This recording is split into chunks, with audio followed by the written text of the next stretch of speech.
What prompted it is when I was a kid, when I was 7 years old, I was performing and stuff, and I noticed that the people always like when I sing and perform Michael Jackson. So what I did was, and I prayed to God that God, you know, if you can make me a popular artist in return, I will praise you.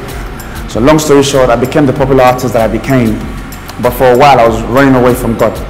So God sent about 6 different pastors to me to tell me the same thing, but in 6 different ways. And eventually, God showed me in a vision, listen, this is what you're supposed to do. So that's why I'm a minister for God. That's why I'm a pastor for God, yeah.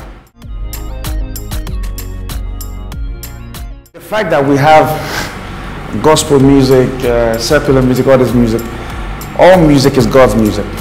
But the difference is, one, you're talking about God, and the other one, you're talking about lustfulness. So I don't intend to say, oh, I'll do gospel music only. No.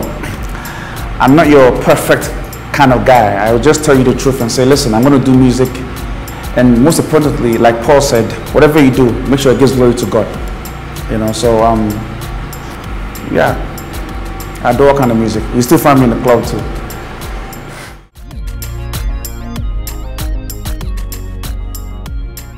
You know, the funny thing about categorizing things is this.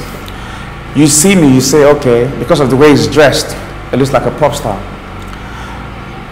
If I now dress like a typical image of a pastor, wear white collar thing, and you say, oh, he's a pastor. The best thing for us is not label anyone, not judge a book by the cover. You know, the truth about being a follower of Christ or being a pastor or being a Christian is this. Our job is to bring people into the Word of God. So for example, you go to a church, church is full of people. You go to a club is full of people. Jesus said, I didn't come for those of you that claim you're holy, like the Pharisees always said.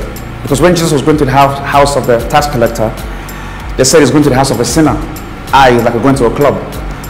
So imagine Pastor Debo going to a club. That'd be a great idea. Pastor Chris Okochi or Chris Oyakilome going to a nightclub or a bar. That'd be very good. Because if they do go there, that's where they will find the sinners. And if they do go there, it will be good for God's kingdom. Because then they will drag people into God's kingdom. And that's the reason why I'm doing what I do.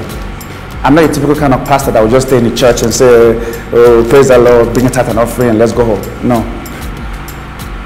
Go into the world and get them. You know, it says, I'll make you fishers of men. Not just in one big room where we sing holy, holy, holy. And meanwhile, the people are there smoking weed or getting drunk in the club. And they're lost. My take on Nigerian artists signing international deals, it's a good thing. It just shows that you know, international deals have always been there before. People like the great legends like Majek Fashek and those levels, they were doing international deals before we came along. So the fact that international deals have been done these days is just added bonus. It's like they forgot about Nigeria. And in the moment we got angry and pushed the whole,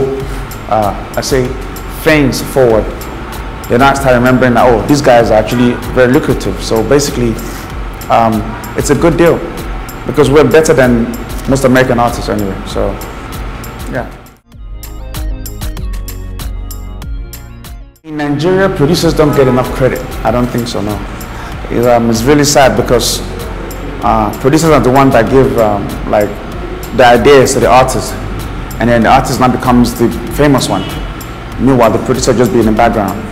But because the producer is the one that actually birthed the music, the singer or the artist becomes the one that gets the glory, you know. So, but I'm blessed to be both. So.